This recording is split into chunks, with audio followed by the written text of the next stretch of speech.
Today we're gonna watch this video here called Resettlement, and it's about Newfoundland. Someone suggested that I watch these, and I have like 3 or 4 of them. I'm gonna watch some more because I've not had a whole lot of history on Newfoundland. I've heard about it when I was a kid. I heard little bits and pieces and stuff about it, and I was always intrigued. So now I must check out the history of it and ting. You know what I mean? Welcome back and ting and ting and ting. I'm Mr. Jad, and we're gonna get right into this video here. Let's YouTube and simmer.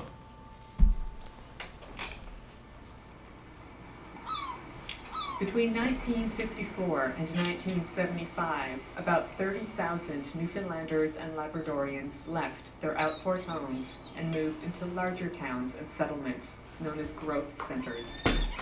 They did this under government-run resettlement programs.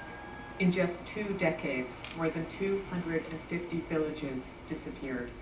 Some had been around for centuries.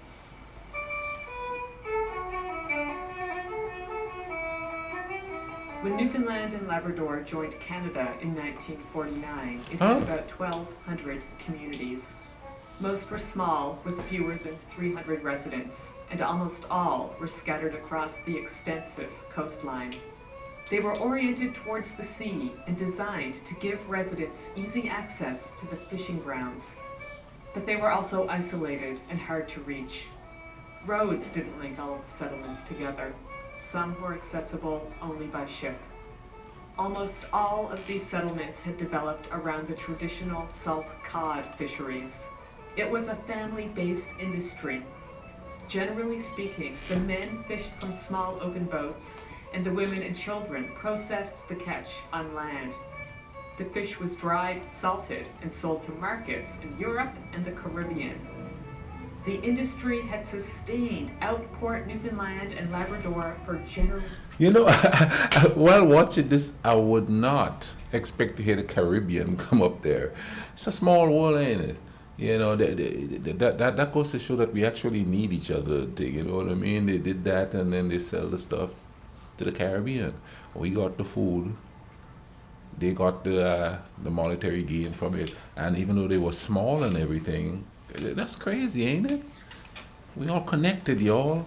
We all connected. But it was struggling by the 1950s. A new industrialized fishery was replacing it. Fishermen now worked aboard large offshore trawlers, and their catch was processed inside company-owned fish plants. Instead of salt fish, workers produced fresh and frozen cod.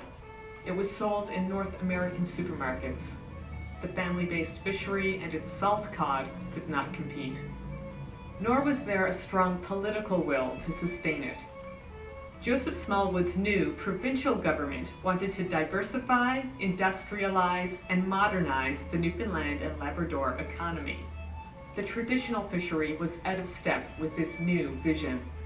The government also wanted to raise standards of living. By North American standards, Newfoundland and Labrador was not a very modern society in 1949. Only about half of the population had electricity. Paved roads. You know, I don't understand what is this quest of man to modernize everything. And in the process, we just destroy things. You know what I mean? Modernization, I guess, is, well, we have no choice. But what if all these modern things suddenly stop working? What are we going to do? We're going to attack each other? You know what I mean? Because, like for instance, at the grocery store work, I see people come in there and they don't really buy food. They buy all that processed stuff that you just stick in the microwave to eat. Breakfast, lunch, and dinner. There was nothing to cook. I mean, not everybody's doing that, but the vast majority of them is doing that. Especially dudes, man. Like, I don't eat microwave dinner or nothing like that. It just doesn't taste right. I like that earthy taste, you know what I mean? I guess it's where I was raised, you know what I mean? Backyard garden and stuff like that. But if the system was to sort of collapse, how are these people gonna survive? You know what I'm saying?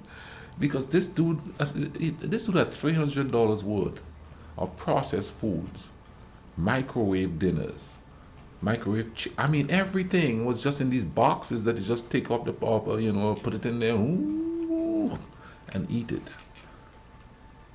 can't cook. How could you not cook? I don't understand that.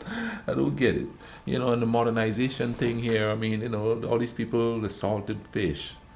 Yeah, I remember those back in the day.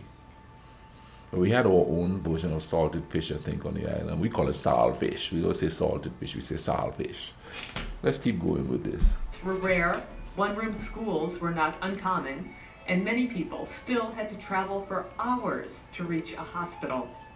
Smallwood was determined to change that, but he knew that delivering services to hundreds of small and remote outports would cost a fortune. The government believed that larger communities were the solution, that they could offer residents more jobs and a higher quality of life. It devised a centralization program in 1954 to encourage rural families to move. It offered householders between $300 and $600 to relocate to a larger community of their choosing. But there was a catch. Every single household in a settlement had to agree to move before the money was paid. Over the next 11 years, Blackmail. 115 communities were abandoned and about 7,500 people were resettled. In 1965, the province joined with the federal government to create a new resettlement program. It offered more money, $1,000 per household plus $200 for every member. But instead of going to a community of their choosing, people now had to go to government-designated growth centers. Another change was that fewer people had to agree to move. Growth centers? Hit me up in the comment section and explain that to me. That just sounds ominous. It might not be, but you know, government growth and centers. Let me know what the vibe is there. 90% at the start of the program, and that dropped to 80% 2 years later. Resettlement was voluntary, but the fact that the vast majority of people had to agree before anyone could receive financial assistance became a source of conflict in some communities. If a minority of people didn't want to move, then they risked coming under considerable pressure from the majority of people who did want to move. Between 1965 and 1975, about 20,000 people resettled, and about 150 communities were abandoned. Among those were 16 in Labrador. One of the people who moved was Irene Brown. She left Tax Beach and settled in Arnold's Cove. I hope my memory served me correctly. It was 1966, and that was Newfoundland come home year. And so for me, that was very ironic because it was the year that I left home as such. But again, you know, there was a vote, and as I recall, it was about 80% had to agree. And a lot of people did seem to want to move. I guess for a lot of people, they thought, oh, well, we'll have a lot more things if we move away. And again, if you wanted, you know, to get to a hospital, you had to go down to Come By Chance. So that was the boat ride down. And because I remember when my sister-in-law was pregnant with her first child, and there was some complication. I don't know what it was, but she had to get on the boat and go for an hour and a half to Arnold's Cove, and then go by car down to Come By Chance Hospital, and had a safe delivery. But I think it was things like that a lot of people thought for medical reasons, and again, I guess maybe they thought was more opportunities. And also, a lot of young people were going to be leaving. Would the community have just eventually died? I don't know. But obviously this hurried it up. Joey Smallwood had this thing about, I don't think he was a fan of fishing or a fisherman. And so he seemed in a rush to get everybody to move. See, I growing up on the island, and I remember we had a hospital, but it wasn't like, I'll be honest, efficient. So if you have a major medical issue, you gotta fly out, you know what I mean? And I remember a lot of people like flying out to England, flying out to America, flying out to the bigger islands, you know, when they have something more complicated. So I guess I could relate to that. Like a lot of the people who resettled, Brown's family floated their home to their new community. No other image is as closely tied to resettlement as that of a skiff or schooner towing a house across the water.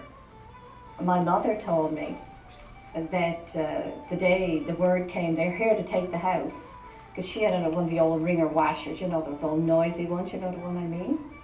And she had just put clothes in the washer, and word came, they're here to take the house. It was that sudden. You know, I guess they were taking houses all the time, but then suddenly it was her house that was going, and she had a washout. Wow. Half a century later, resettlement remains a controversial, complex, and emotionally charged topic. On one hand, there certainly were social and economic gains from moving. Easier access to schools and healthcare, indoor plumbing, electricity, and waged employment, but only if you could get it. There were also problems with resettlement.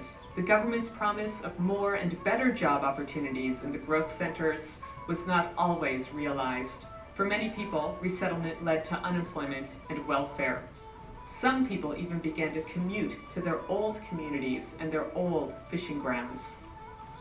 Well, Dad definitely did not want to move because his livelihood was up there. And again, being 50 years old, that was the life he had chosen. Dad went back to Tex Beach to lobster fish every spring. It's really not an all or nothing kind of thing, because again, if somebody was leaving who had a job that they were going to, but somebody else didn't, and then depending on the age, and like in my father's case, he'd have to go back to fish or go on welfare or something, and I think that would have killed him if he'd had to do that. I don't think he would have been able to handle that. So it was back to fish. I don't ever recall Mom regretting her move. She seemed to settle in quite well. Resettlement also resulted in cultural losses. These are hard to measure, but enormously significant. As people abandoned their homes and their independent lifestyles in the outports, they also left behind a way of life that had endured for generations.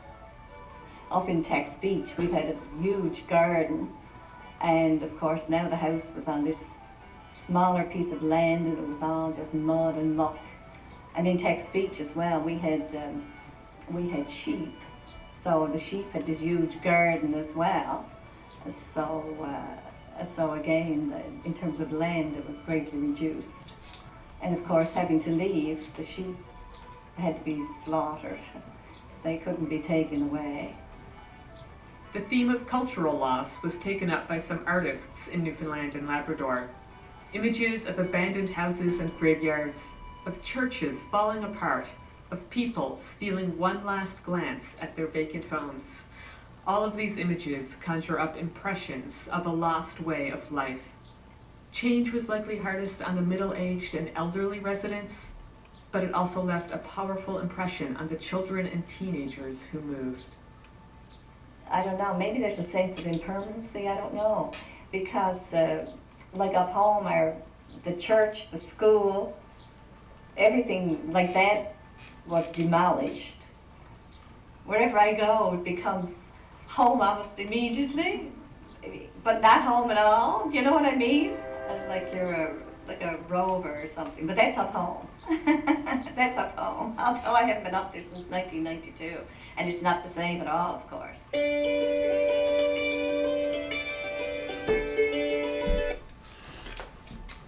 In a way, I could relate being an immigrant myself. You uproot and you leave everything you know. Or if you're like really young when it happens, like when you're 3 years old, it might be easier to assimilate. But you know, I migrated after high school, and I migrated to a place that was totally different than where I was from. The mountains of Kentucky, boy, snow, English I don't understand. Change is it's a hell of a thing, man. I'm glad you guys are watching this with me. Thank you so much for suggesting this here. There's some more that I want to watch. I think I noticed one about Newfoundlanders being in the Second World War or the First World War or something. I noticed that one there, so I picked that one out. I'm going to check that out too. Thank you all for suggesting the channel. Go subscribe to them and see what else they have there. I'll leave a link in the description to this video, so whoever is interested, and you should be, we should learn about each other. That's the only way we could come to a common understanding, you know. But we learn with an open mind. An open mind, you know what I mean? We don't go in there thinking it's mine against theirs. I look at this as me learning something from them. Okay? Listen, man, you all take care of each other, all right? Cool runnings.